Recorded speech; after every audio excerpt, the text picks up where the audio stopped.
I know in some other leagues, there were some situations where players were struggling internally whether to opt in or out, but was there ever a doubt in your mind that you wanted to be there?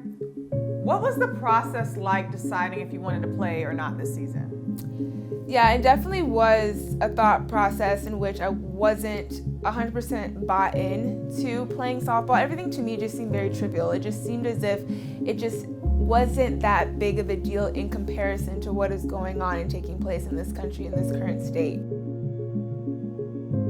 Seeing all these different things taking place, seeing injustices taking place, it weighs a lot. And then when you're in spaces where you're not always surrounded by people that look like you, it sometimes feels as if you have to explain that plight, you have to explain what's going on.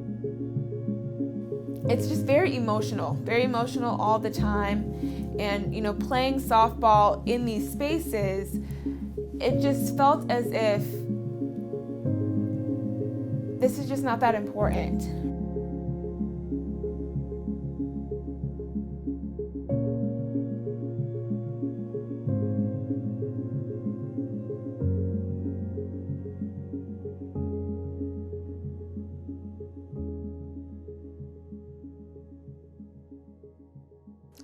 I always like to start by asking people, I know we're not necessarily okay, but how are you doing today?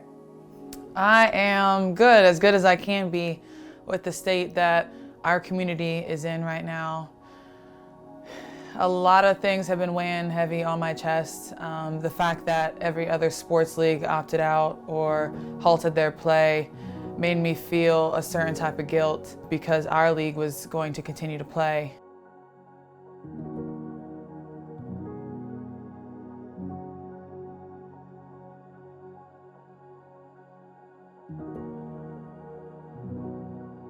And I think for reasons deeper than what people even realize. Like, we have to play because we don't have the funds to support ourselves outside of this. So I felt an obligation to play and use my voice so that people understand that not only does my blackness come into play, but gender equity also comes into play.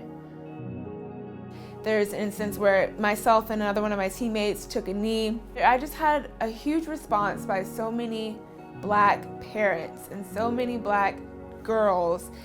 That alone, literally that alone, is what pushed me to feel like, okay, yes, softball is not the most important thing going on in this world right now, sports, but what us athletes are doing for those that look up to us. Those athletes that are speaking out, those athletes that are taking a stance, those athletes that are saying, forget how you feel, I'm gonna tell you what's going on and why it is important. And that, for me, was the motivation for, I'm gonna get on this field, whether I have a great season or not.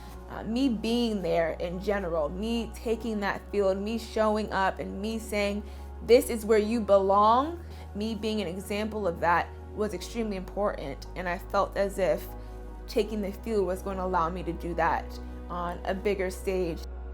We are live in Rosemont, just outside of Chicago, where the sports world, after a pause, continues. This has been a week like none other. Sports and society, they are changing.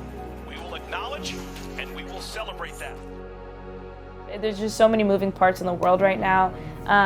It's really nice being here in the bubble because it's tough to be out in the world, if I'm going to be completely honest. I feel like I'm in a different world right now, so I feel like I'm kind of disconnected. Like, I see what's going on, but it literally has no direct effect on me whatsoever because I'm in this bubble is how I feel. So I feel a little out of touch, but trying to keep my mental game here. It's really hard to sometimes just be in softball and like be in the bubble when it's like, oh, like I need to be out there, like I need to be, doing things, be a part of those moving parts outside of the bubble. But I am grateful for this bubble and the clarity it's giving me on what I need to do when I get out. And although I feel very, very, very privileged to be in a bubble and kind of sheltered from a whole lot going on. Coming from such different backgrounds, how do you navigate those conversations and confidently lead an entire league to come together with a common goal of achieving peace? It's really tough. For example, the WNBA, I feel like there's so much culture there. I feel like there's so much unity. It feels like most people are on the same page. And I would say that softball is definitely a different story. So many different backgrounds, and we've never had anywhere where it's like been like one community where we like come together very well. Like it's a lot more individual. I think given the nature of the progression of our sport. The NBA and the WNBA and even baseball are doing a great job, like not letting sports overshadow what's really going on in this world. Just doing those little things so that we're constantly reminded in the sport that something's going on. We've started this thing called Friday Night Lights, and every Friday night at the stadium, we get all the girls together. It's like an optional event, but a lot of people have been coming, so that's great. And we talk about things that are important to us. We meet up every week on Fridays to talk about issues that are extremely sensitive, but are necessary. But I feel like in the bubble, it's been super important to be on the same page as everyone in what we're doing inside the bubble, because we can project this out like on TV or what we post, things like that, because we don't necessarily have the same interaction that we usually do given COVID and the fact that we're in the bubble. And I think that's so important, is just being educated on what's going on. And I think the girls have been so receptive to everything that we're doing and really enjoy the conversation of just being more than softball. We can't necessarily change the world, but we can change the world around us. So if we can educate the people around us, if we can make sure that we're being heard, I feel like at this point, like, I don't care if you perceive me as the angry black woman that the world perceives me, because I've been through it already. So I'm gonna keep using my voice, and I'm gonna keep making sure that I'm being heard. So yes, conversations have been tough, but other conversations have been great in educating my allies and my co-conspirators on not only what's going on now, but how we have got this far. And just trying to keep the conversation going and making sure that we're using our voices so that our community knows that we're still fighting for them.